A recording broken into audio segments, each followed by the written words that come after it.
Security council میں غزہ جنگ بندی سے متعلق جو قرارداد ہے آج تیسرا روز ہو گیا ہے، وہاں پر پڑی ہے، ووٹنگ نہیں کرائی جا سکی، اس پہ تیسری مرتبہ ووٹنگ جو ہے وہ آج مؤخر کر دی گئی ہے، جبکہ جو غزہ ہے اس میں ہر گزرتے دن کے ساتھ ہم دیکھ رہے ہیں کہ شہادتوں میں اضافہ ہوتا جا رہا ہے۔ سیکیورٹی کونسل میں جو قرارداد پیش کی گئی ہے اس میں امریکہ نے اعتراض اٹھایا ہے کہ اس میں جنگ بندی کا جو لفظ استعمال کیا گیا ہے۔ بخاری صاحب، سب سے پہلے تو یہ کہ افسوسناک حقیقت یہ بنتی جا رہی ہے کہ جب تک امریکہ نہیں چاہے گا تب تک کوئی کچھ نہیں کر سکے گا، اور وہاں جو غزہ ہے اس میں، غزہ ہے، فلسطین ہے، اس میں وہاں پر جنگ بندی نہیں کرائی جا سکی گی، اور پوری دنیا جو ہے وہ ایک بے بس منظر کو دیکھ رہی ہے۔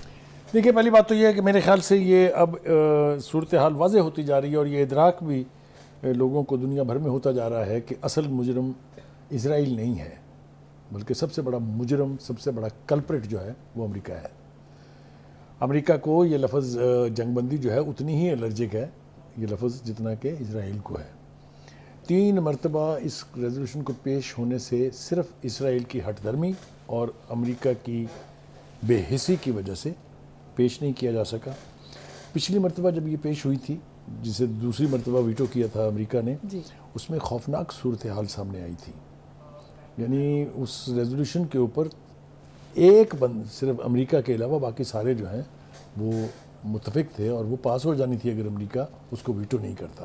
ایک تو یہ 3 مرتبہ جو ہے وہاں پیش کرنے کی کوشش کامیاب نہیں ہوئی، 2 مرتبہ امریکہ اس کو ویٹو کر سکا ہے۔ میں ذرا 2-3 باتیں آج بڑی ذرا تھوڑی کڑوی بھی ہیں، لیکن ہیں دل کی پکار ہے، اس لیے اس کو میں کرنا ضروری سمجھتا ہوں۔ پہلی بات تو یہ ہے کہ تمام یورپی اور امریکی ممالک جو ہیں ان کی عوام نے سڑکوں پر نکل کے واضح طور پر اپنی رائے کا اظہار کر دیا ہے، لیکن ان کی حکومتوں کے کان پر جوں تک نہیں رینگی۔ تو ہم عالمی رائے عامہ کو نہ گالی دے سکتے ہیں، نہ اس کو انڈرمائن کر سکتے ہیں، لیکن ان کی حکومتوں کے اوپر تبرہ واجب ہے۔ ایک دوسری بات یہ ہے کہ ہو کیا رہا ہے وہ پوری طور پر سامنے کیوں نہیں آ رہا کہ ایک صاحب ہیں جن کا نام ہے مارک زکربرگ جی، وہ مالک ہیں انسٹاگرام کے، وہ مالک ہیں فیس بک کے، وہ مالک ہیں شاید واٹس ایپ کے، جن پر یہ امیجز جو کچھ وہاں اسرائیل کر رہا ہے امریکی اسلحے کے بلبوتے پر، وہ عوام الناس تک پہنچ رہے تھے، وہ دوسرے متعلقہ حکومتوں کے سامنے آ رہے تھے۔ اس کو سینسر کرنا شروع کر دیا ہے، چیزیں جو وہاں ڈلی ہوئی تھیں ان کو ڈیلیٹ کیا جا رہا ہے دھڑا دھڑ۔ یہ میرے خیال سے اس قدر گھٹیا حرکت ہے ان صاحب کی، اور میں سمجھتا ہوں کہ یہ حرکت صہیونیت کی بدترین شکل ہے کہ آپ حقائق کو مٹا دیں اس لیے کہ آپ کو کسی ایک ظالم کا ساتھ دینا ہے۔ ایک بات۔ دوسری بات یہ ہے کہ انسانی حقوق، جمہوریت، ایکویلٹی، پیس، جنگوں کے حوالے سے کنونشنز اور UN چارٹر کی جس طرح سے دھجیاں بکھیری جا رہی ہیں، سب کے سب ممالک، چاہے وہ یونائٹڈ نیشن کی سیکیورٹی کونسل کے پرماننٹ ممبرز ہیں یا وہ بڑی قوتیں ہیں، میرے خیال سے یہ لمحہ فکری ہے ان سب کے لیے۔ صورتحال کیا ہے؟ صورتحال یہ ہے کہ 20,000 لوگ شہید ہو چکے ہیں غزہ میں، 60,000 سے زیادہ لوگ زخمی اور معذور ہو چکے ہیں۔ 64 ہسپتالوں میں سے صرف 12 ہسپتال وہ بھی پارشلی آپریٹو ہیں۔ ایمبولینسز پر اٹیک ہو رہے ہیں، یونائٹڈ نیشن کے تحت جو ریفیوجی کیمپس سے ان پر اٹیک ہو رہے ہیں۔ زمین تنگ تو کی جا رہی ہے، لیکن میں جو اب کہنے والا ہوں وہ زیادہ اہم ہے۔ ڈریں اس وقت سے جب مظلوم فلسطینیوں کے ہاتھ آپ لوگوں کے گریبانوں تک پہنچیں گے۔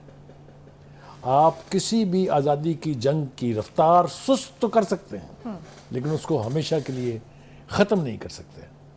یہ میں آپ کو بتا دوں کہ اگر یہ جاری رہتی ہے جنگ یا ختم ہو جاتی ہے، تب بھی دنیا بھر میں جہاں جہاں امریکی اور یورپی لوگ آباد ہیں، جہاں جہاں اسرائیل کے یہودی یا صہیونی یا یہودی موجود ہیں، ان میں سے کسی ایک کو اپنے آپ کو محفوظ نہیں سمجھنا چاہیے، اس لیے کہ جن کی ماؤں، بیٹیوں، بچوں، بزرگوں کا قتل عام آپ نے کیا ہے، وہ انتقام آپ سے لیں گے۔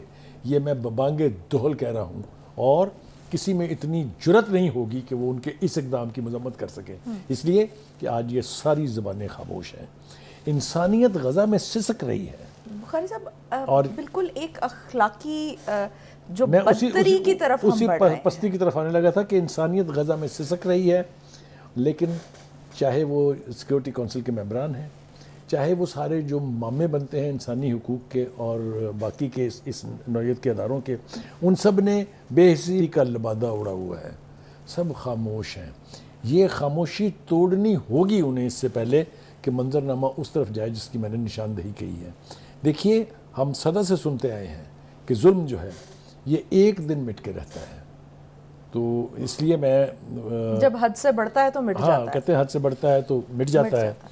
اب تھوڑا سا اپنی حکومت کی طرف بھی آ جائیے. انہوں نے بھی مطالبہ کر دیا ہے پھر دوبارہ کہ جی غزہ میں فوری جنگ بندی ہونی چاہیے. پاکستان مطالبہ کرتا ہے. ممتاز زہرا بلوچ جو اسپوکس پرسن ہے پاکستان کے فارن آفس کی، انہوں نے کیا ہے. کچھ انٹرنیشنل لوگوں نے آنے کی کوشش کی ہے، فرانسیسی صدر بھی جس میں صدر میکرون ہے فرانس کے، لیکن وہ جو کہتے ہیں نا انڈر عام کمپلیمنٹ، اس کا کوئی فائدہ نہیں تو ہوتا. یہ اتنی بڑی بڑی طاقتیں بھی اتنی انیفیکٹو کیوں ہیں اس معاملے میں؟ دیکھیے ان سب نے اس فتنے کو عرب کے سینے میں گاڑ کے اپنی اپنی جان چھڑائی ہوئی ہے. کیونکہ اگر آپ اس سو کالڈ ہولوکاسٹ کی بات کریں، جو میرے خیال سے اب ان کو ڈوب مرنا چاہیے اس کا تذکرہ کرتے ہوئے بھی، کہ جو کچھ غزہ میں ہو رہا ہے وہ اس ہولوکاسٹ سے 1000 گنا بدتر ہے. یہ جو گانے گاتے تھے اس کے، یہ جو صبح سے شام تک ہمیں بتاتے تھے کہ بڑا ظلم ہوا، وہ سارا ظلم جو ہے وہ اب شرمندہ ہے اس صہیونیت کے ہاتھوں، اس دہشت گردی کے ہاتھوں، اس ریاستی جبر کے ہاتھوں. میں پھر ایک مرتبہ یہ کہتا ہوں کہ the world must, all must act now before it's too late.